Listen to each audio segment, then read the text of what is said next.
একদিন একটি চতুর শিয়াল, যার নাম ছিল ফক্স, বনে হাঁটছিল। হাঁটতে হাঁটতে সে একটি সুন্দর আঙ্গুরের বাগান দেখতে পেল।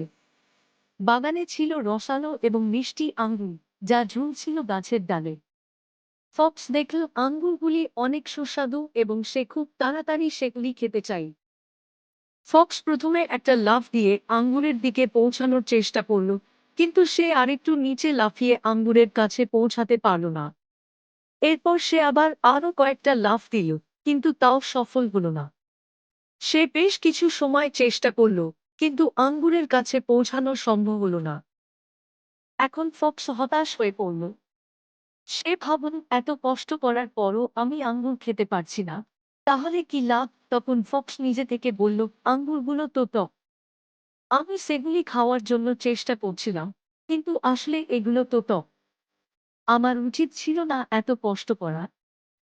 ফক্স তার অভ্যন্তরীণ চিন্তা শেষ করে হাঁটতে হাঁটতে চলে গেল। সে বুঝল, যখন কিছু পাওয়ার জন্য কঠিন পরিশ্রম করা হয় এবং সেটা পাওয়া যায় না, তখন সেই জিনিসের প্রতি আসলে আগ্রহ কমে যায়।